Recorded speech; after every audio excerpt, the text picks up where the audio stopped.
Welcome back to Birds of a Feather Talk Together. This week we are talking about an amazingly beautiful bird called the Rwenzori Turaco, a bird native to Africa that John has seen in the wild. Shannon picked this bird, and it's really colorful and extraordinary. You should look up a picture of it now. John talks about what it was like seeing them in the wild, and we also talk a lot about his trips to Africa and a lot about his adventures when birding in such a cool place. As always, it's John Bates and Shannon Hackett, married ornithologists and curators of birds at the Field Museum, along with my wife Amanda and I for Birds of a Feather Talk Together. Okay, let's go grab our binoculars and let's get into it.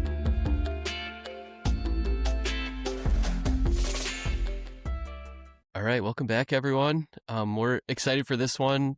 Shannon, you suggested it, and John, I know you want to talk about this a lot as well. And on our Costas episode, I butchered the wording on there, so I'm not even going to try to pronounce this one. You guys have to explain how to pronounce this bird. So the common name of it is Rwenzori Turaco. And cool. The Rwenzoris are the often called the mountains of the moon, which are this set of mountains on the border with Uganda and the Democratic Republic of Congo. And Rwenzori Turaco, we can get into the Musophagiformes here in a second and to talk a little bit about that. But it's this how would I describe it? As it's the order is not closely related to a lot of things. It's kind of on its own. They're frugivorous. They're all found in Africa. And Rwenzori Turaco its entire distribution is what's called the Albertine Rift, which is a set of mountains to the west of the Great Lakes that runs down into Rwanda and Burundi. And the bird is only found in the high mountains of that part of the world in montane forest. And it's beautiful. Mm-hmm. It's a cool looking bird. So yes. is there overlap to where the Willard Sooty Boo Boo is then? Absolutely. You said Albertine it's very Rift? similar. Okay. Yeah. Okay. Yep. Cool. Well, it's a beautiful bird. When you suggested is. it, Shannon, I looked it up right away, and I'm blown away at the color in this, and it's just such a cool looking bird. I picked it because I like to go places with this podcast. Mm-hmm. It's good we talk about birds that people know about, like a black and white warbler, but it's also good to talk about things that people just haven't heard of. And and this bird is this whole group of birds is cool in so many ways, not just by how they look, because they're just spectacularly colorful and beautiful in really different ways. So they make colors differently than other birds. So that green you see on it is from a pigment. It's one of the only green pigmented things. It's a copper-based pigment called Terracoveridin. And then the red that you see on the wings of it is made by a different pigment. And you add tyrosine to it and you get that red. So you have carotenoids and tyrosine, you get the red that's on the wings. And the really cool thing about that is that it's water soluble. And if you put the wings in water, you'll leach the red out. Oh, wow. What? And that's not true of carotenoids, right? Because the carotenoids are put in the feather like that, and they work differently. But yeah, you can leach the color out if you put these birds. So what happens to this bird in the rain? I mean, you think you wouldn't like the rain very much if you were that bird, because you're gonna get the heck out of a rainy environment. But it rains all the time where they are. Yeah, and they don't have any trouble with it. So I've always been fascinated by that. Again, this is they're put in their own order now. That's gone back and forth as to whether they would just be a family or an order, and they're just the genomic work, like stuff that Shannon's done, has shown that they're off kind of by themselves and sister to sometimes waterbird clades and but we didn't, when we published that paper, we didn't have much certainty of Turacos. So they're kind of, people have never really known what to do with them. They've been with cuckoos because there are some characteristics with cuckoos. Mostly they're kind of on their own, but the most recent genomic studies, the ones with a lot of species, show that they might be with bustards. And then with cuckoos right outside of that, they're really evolutionarily incredibly distinct and old. So I think people know what cuckoos generally look like, in the sense that they have kind of long tails and kind of a long body. And the turacos are bigger than cuckoos and have a long tail, and then they often have these crests, a number of them. And again, Rwenzori Turaco is a bird of these high forests. They can go around in pairs or family groups. The other members of the Turacos, I mean, I'm fascinated. This is one of those names where the common name Turaco, I don't think anybody really has a good idea where it came from. You think so? They do. I don't believe it. They do. So it's from a West African. Okay, John, did you do any research on it, or are you just saying that? I looked at what Google Chat said. So they say it's a West African indigenous term that mimics the bird calls, and that it was adapted into French, to Dutch, and then into English, which kind of reflects the colonization patterns of some parts of that part of the world. So that's where they think the Turaco comes from. Did you look up the vocalization at all? Oh no, I need to pull that up. Let me see if I can pull it up real fast, because I don't hear Turaco. Just saying. Really? Like it's too high? No, it's just. I mean. Oh, you're saying you don't hear the term Turaco? Yeah, I think some members. So the interesting thing is there's a lot of variation across the order with respect to. There's this whole group that's kind of green. Then there's a single species, which is an incredible bird called great blue Turaco, which is blue, and a Ross's Turaco, which is violet. But then there are these birds of open country that are kind of gray and even brown. So let's see. You got it? Okay, I got it. Yeah. Yeah, good. Look at the U.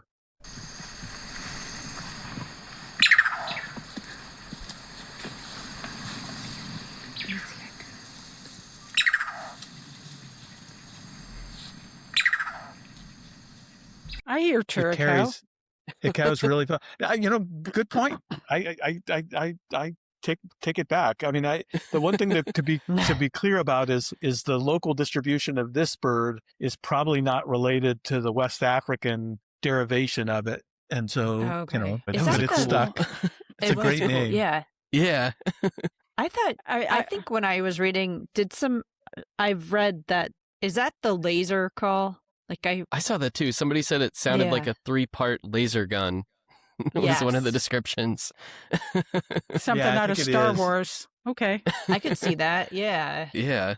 It's one thing. It carries really well, and so when you're in the mountains in the Albertine Rift, and you can hear them much sooner than you see them a lot of times. That's cool. I wanted to ask about what you guys were saying about the red feathers. Are the red feathers, like I can see on the back of the neck, there's a little bit of red, but the red feathers you're talking about, are they only exposed during flying? Yeah. Okay. They're so are they protected from the rain because they're tucked in or whatever? Could be.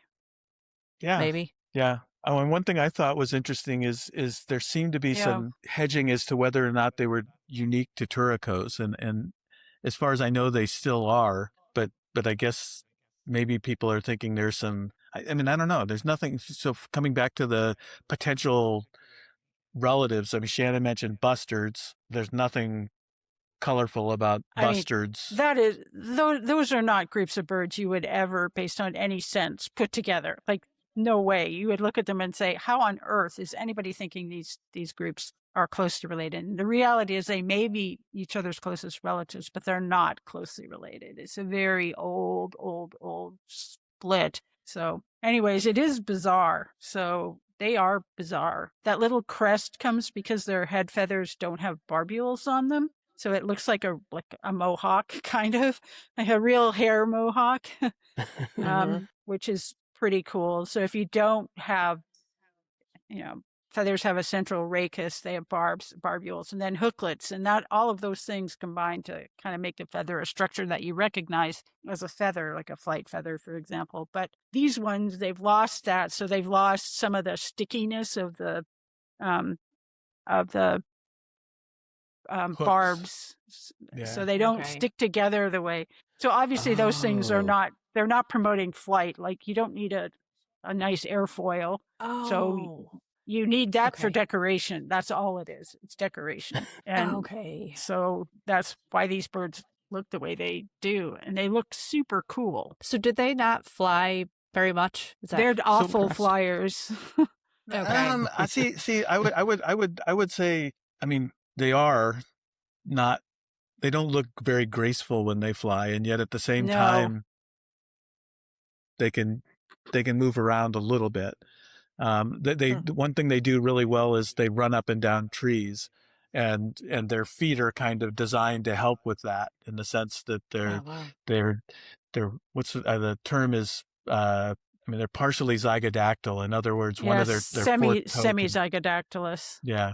Wait, what does that mean? You know the way we talked about woodpeckers that are zygodactylous, 2 toes facing forward, 2 toes facing backwards. Most birds have 1 toe facing back and 3 forward. And but this bird is semi-zygodactylous, which means it can rotate depending on the situation. wow. It can rotate into being 2 front, 2 back, or 1 or 1 and 3. Okay. Oh, that's cool. Like, can't osprey do that as well? I think. Are they semi-zygodactylous too? I feel like I we don't had know. talked about that. Oh, Yeah. Maybe. I mean, I don't know. Don't quote me. Well, I think with the Turacos, I think the one of the advantages is if you are, it may allow you to run along branches, and they definitely do a lot of that. And it's a I mean, just it's a think about noticeably that different bird thing. a bird that looks like that running along a branch. I mean, I goodness know. gracious. It's like That's crazy. incredible. Yeah. Yeah. Yeah, the I know that that's- bird is just incredible. Yeah. They're frugivores, so the primary aspect of their diet is fruit. One of the things But that's, they're I think is go ahead. They're polite frugivores, though. They do not swallow their food whole, apparently. They have adaptations in their bones that are in their beak to keep, so they kind of cut and then swallow the fruit. So they're not like swallowing it whole, and they need to keep their jaws aligned. And so the bones in their upper jaw kind of come over the bones in their lower jaw to keep them kind of stable so they can cut their food. So Okay. Cool. yeah, all of these really weird adaptations that you learn when you start looking at these birds. And they are in zoos, so you can see a Wow. Turaco in some of the zoos, at least in the U.S. I imagine in Europe too. Are all Turacos as like colorful as this one? Yeah, Is that no. No. And they have some great names. So I remember as a kid, our family did a trip to Africa, and we went to Uganda, Kenya, and Tanzania, and we were in Uganda, and I was just blown away because in Kampala, Uganda, which is the capital, there's still trees. They haven't completely deforested the whole area around that. And one of the birds that's adapted is this funky gray and white bird called eastern gray plantain eater. And and I don't think they really eat plantains. I mean, as a matter of fact, the Chen has probably got this, but the name Musiphagiformes is musifag implies banana eating. Oh, Yeah. Hilarious. Or plantain eating. Yeah, so that Yeah, or plantain eating. that's a great word, right? Musiphagiformes. So it is pretty cool. It's like That super is funny. califragilistic. Yeah. So John, we only But I- have four of these birds in our collection. Oh, wow. Well, so this part of the world is literally the Albertine Rift, where Rwenzori Turaco occurs, straddles borders in ways that, from a colonial perspective, on the eastern side were largely French speaking, and on the other side were English speaking. but they were really hard to get to. And so it's only been in the last 50 years or so that there's been more work done in some of these areas, and And then we've the learned more political about strife has led to so many rebel groups in that part of the world that, I mean, Mm. John knows what that's like because he left a place he was at because of the potential for rebel invasion into the camp that they had created. So, yeah. So this bird is Galarex johnstoni. Galley is which for cock or rooster, and Rex means king. So king of the cocks, king rooster. Is in reference to the kind of I guess the plumage that it has, kind of crowing itself around like a chicken does. but that's what it is now, and there's been genetic work to look at the phylogeny. So historically, that would have been lumped in with all the green ones in the genus Musophaga. But now it's separated out. So there's only 2 species in the Galarex now. And the Johnstoni, I had to look this up too, was from Sir Harry Johnston, who was a British explorer who served as a special commissioner for the Uganda Protectorate. And he collected the type specimen in the early 1900s during one of the first real scientific kind of explorations of the Rwenzori Mountains. Very cool. Cool. Do the females look similar to the males, or is it just They the do. male that looks Yeah. very cool? Oh, Yeah, okay. and that's true across the family. Is the males and females are very similar. Very cool. So I'm ignorant about a lot of geography, which is one of the reasons why it's fun to do things for this podcast, because it makes me look things up. That the Rwenzori Mountains are the highest non-volcanic mountains in the world, which I also found really interesting. And their uplift is what created the Great Lakes, African Great Lakes, Albert, Edward, and George, i.e. king, named after kings, British kings. And it's really small. 120 kilometers long and 65 kilometers wide. That is small. Oh, wow.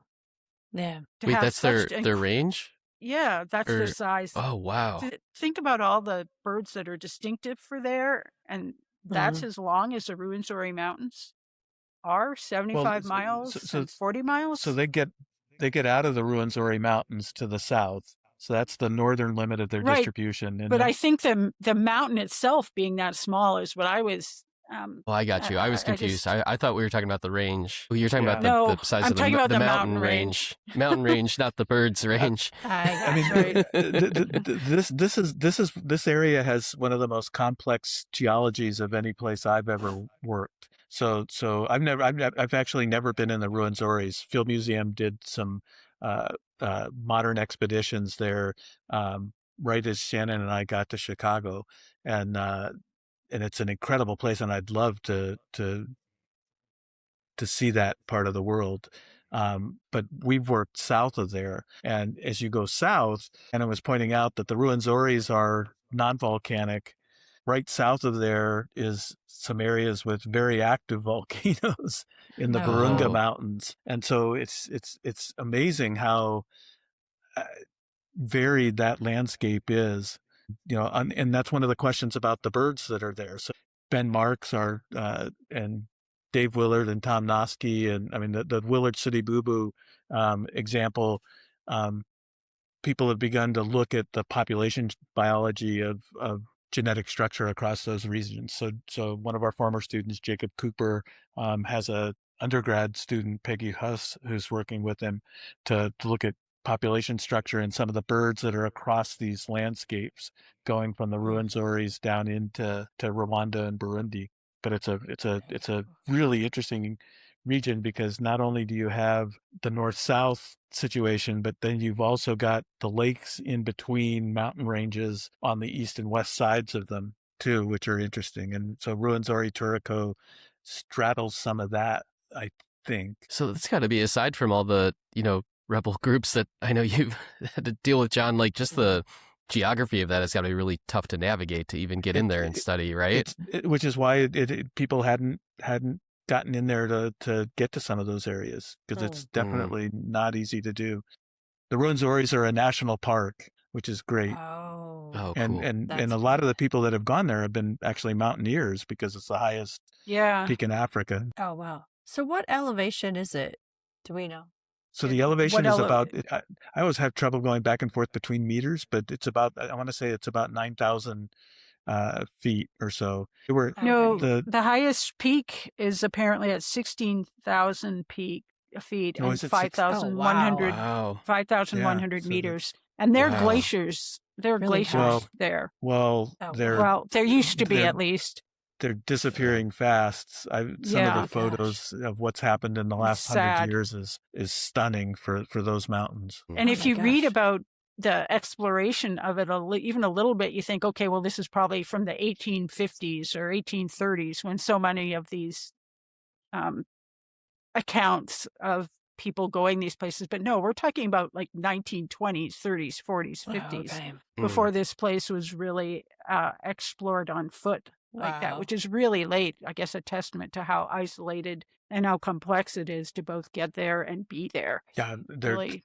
no roads. You know, Oh, in wow. the Rwenzoris, it's all trails. Mm. We had really hoped to work on so again, it straddles the border, and because we collaborated with folks in the Eastern Democratic Republic of Congo, starting 20 years ago now, we'd always hoped that we could access the Rwenzoris potentially from the western side, from the Congolese side. Mm. But it's never been safe enough to actually do it Because of the militia because groups of the rebel or the rebel the groups. rebel. Yeah. Wow. Oh wow. Yep. And that's on occasion. Again, the Ugandan side is much more accessible, but it's still been a difficult place to work for the last 20 years. Wow. So this is my fun, weird factoid. If you go and look at the Birds of the World website and you look at the vocalizations, guess who made that vocalization? That's the first vocalist. Who did recorded it? it? Do you know? Yeah, can you guess? Dave Willard. No. Peter Kastner. Oh, Oh, how cool. Really? Yeah. excellent. It says 1971. So he did that, Oh, that's awesome. Wow. Yeah. I wonder Cool. So if when he I was saw on that, a I'm like, oh, how diplomatic cool. assignment. Yeah, I'm sure he was Cool. at that point, right? 'Cause That's awesome. Anyways, we Yeah. talked to Peter in one of what I don't can remember what episode it was in, but we can look that up. But and So- listening to his story about traveling the world and his interest in birds is really pretty fascinating. and So he was cool. with the State Department, so that's how he would get to Right. a lot of. Remember what he was talking about that. Yeah. What that reminds me of is when we started working in the Eastern DRC, across from Rwanda, in places like Bukavu and Uvira. I can't remember how. I think I stumbled on it, and there was this incredible list with a bunch of detailed information about all the species across the region, and it was put together by a Dutch guy named Tommy Peterson. And I was like, who is this guy? And basically what he was a very hardcore birder, like Peter, who happened to work for Flying Tigers, the transport company, the global transport company. And so he would go to these places that nobody else wanted to go to, I think, to transport stuff, and then would get time off and had spent a lot of time in the Eastern Democratic Republic of Congo, and really amazingly seen a lot of birds that very, very, very few people had seen. That's Wow. awesome. That's amazing. I remember Peter saying that he would take assignments to go just based on Mhm. birding only. So he would be up for a position and would pick the one, and it would be in a really dangerous place, Yes. and no one else would want to go there, but he knew that there were birds that he wanted to see there. So he would Yep. go take it there. I mean, that's so crazy. just- Yeah. wild that you have that opportunity and can take I it. know. I mean, that's really, really cool. Really cool. Yeah. So John, when you've been in that area, I mean, were you going specifically to see these birds at all? Or, I mean, was it on your list to see? We were going to do survey work in the southern part of the Albertine Rift, and the focus was on getting samples of montane bird species that are endemic to the region across different sites. Yeah, no, it's a really interesting part of the world, and has a lot of endemism. You know, a lot of the birds that are up in those mountains are not found anywhere else, and sometimes it's continuous populations, but there are things like there are these two Passeriform genera. I'm thinking of there's a bird called Grauer's warbler, which is a monotypic genus that's only found in the Albertine Rift, and it's this little barred understory bird. And so there's just some really neat birds up in that part of the world that people still don't know very much about. And so were you in areas where like you could only get to on foot, where there weren't roads? And I mean, when you were doing research and I keep meaning to say that I to write something up about sort of going to the end of the road. So in the Itombwe Mountains, which is this giant plateau at the southern part and the southern end, it's one of the most unique areas in all of Africa, and yet it's almost impossible to get to. It's a mosaic, but there are no roads. And I remember we got up into the slopes on the foothills of the Itombwe, and were able to do some work before, as Shannon was describing. We got concerned about safety, which was, as I always say, the way we've always done things there is I absolutely trust the people we work with. And if the people we work with say, we probably should leave, we're going to leave. Yeah. But in that part of the world, we basically drove into this tiny little town, and there are churches and things. And so there is an aspect of colonialism, but basically from those towns, you get on trails that go up into the mountains. And it's not that there aren't people up there, because there are. There are entire communities across the Itombwe Plateau that have been there for hundreds of years, but there's absolutely no roads. And the other side is the Congo Basin. And there are some roads, but when they say some roads, you could be dealing with 3 feet of mud in that road, and depending on what's going on at a given time. Here's a fun factoid actually about that region. So the west side of the Albertine Rift is the area with the most lightning strikes in the world. Oh, wow. Oh, jeez. There's one other place, Lake Maracaibo in Venezuela, which rivals it. But like these two little places where, for whatever reason, the electrical output from storms is just incredible. You have an image of that, right? Wow. There's a map with that on it. It's dramatic to look and see, like the brightly lit up spots. Of those strikes. We can share that and put that up on the website, because it's cool. It's crazy. And I remember standing on the east side, and what was going on, we were there in the dry season, and so it wasn't raining, but every single night you could look over the mountains to the west, and you would just see constant lightning on the western side. Just crazy. Oh my gosh. Are wildfires a problem, or because of the lightning? Or that's an interesting question. I would have said no because of the rain, but there are areas in Rwanda where fires have actually burned the eastern side of Nyungwe National Park, and those are really disconcerting, because one of the things that it suggests with climate change is that could happen. And the other thing is, those areas are absolutely noticeable. There's a road through Nyungwe National Park that goes from across the western or the eastern side of the rift down to the southern end of Lake Kivu, which is only 15,000 years old. So we were talking about lakes, and Lake Kivu literally formed 15,000 years ago because of volcanic activity that cut off its flow northward, to the point that water then eventually broke through to the south, and now there's a connection called the Ruzizi River that goes down into Lake Tanganyika. But it just shows you how complex this is. But Yeah, no, it's really disconcerting what's going to happen with respect to climate change in some of these regions, and if there are more fires, what's going to happen to the landscapes? I mean, John, Scary. listening to you, just think about the life you've gotten to lead because of the career that you have, the places you've been, the things you've gotten to do. I mean, it's really, I love listening to these stories. I love listening to you talk about what you've done and where you've gone, because you have a really good memory for these things. I mean, you can't find your phone. You lose a pen every 5 seconds, but I have to clean your up after recall, myself.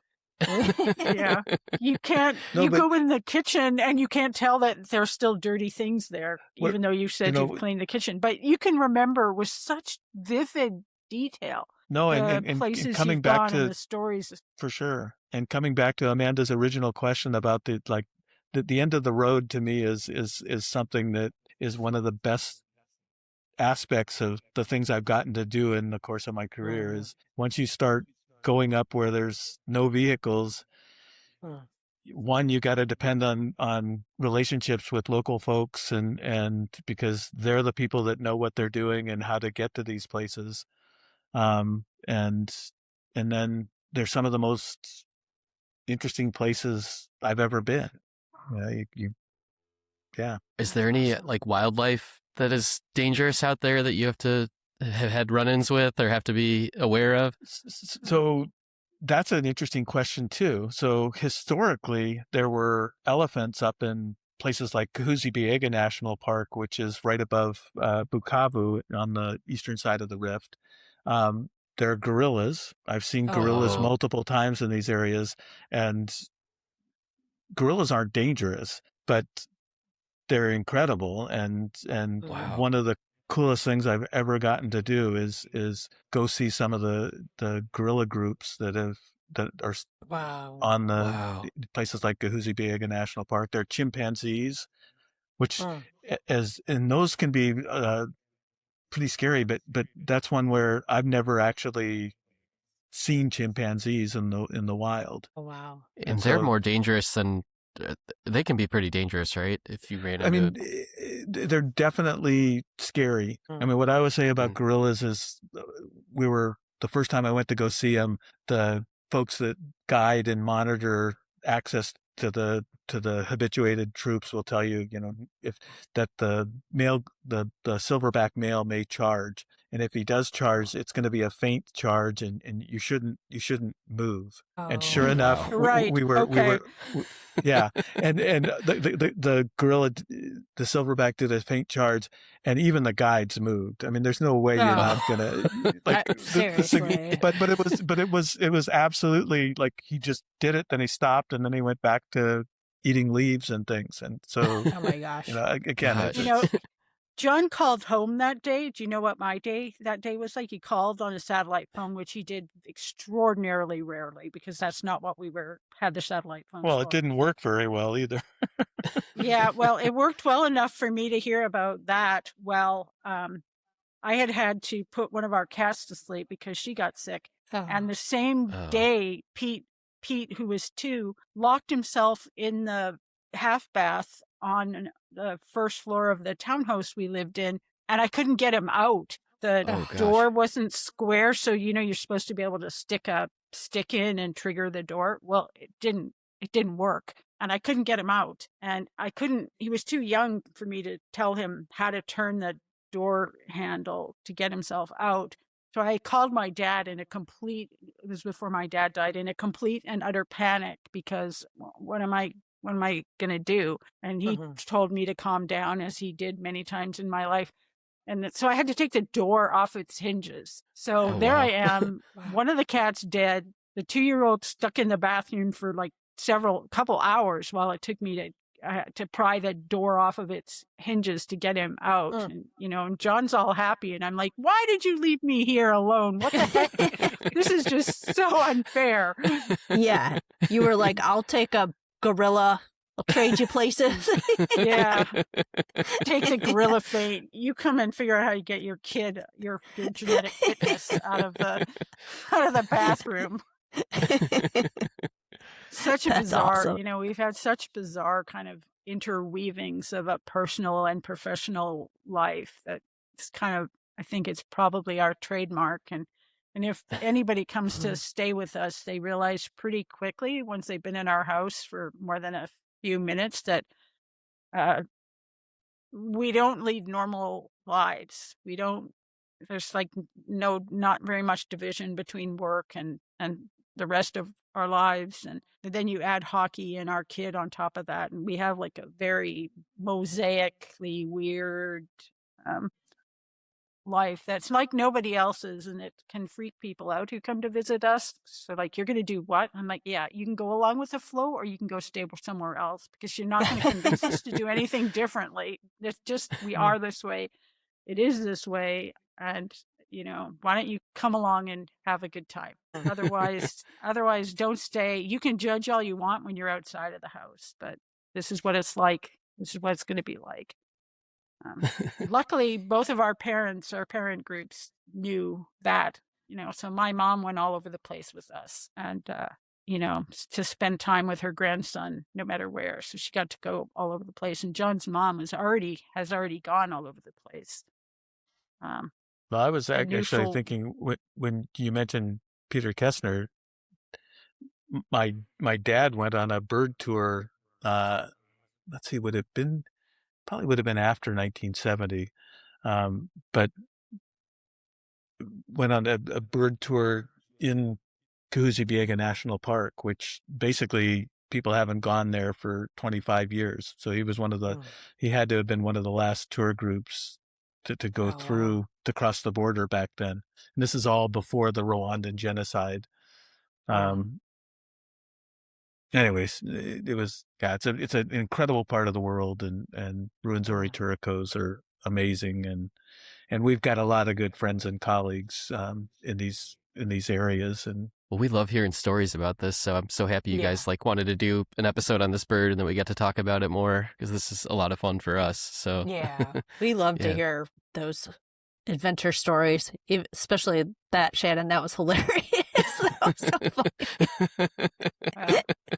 There's always this give and take of things, isn't there? Yeah. Believe it. Yeah. All right. Well, anything else on the Rwenzori Turacos? Did I say it right? Yep. Perfect. Yeah. All right. Nice job, RJ. Well done.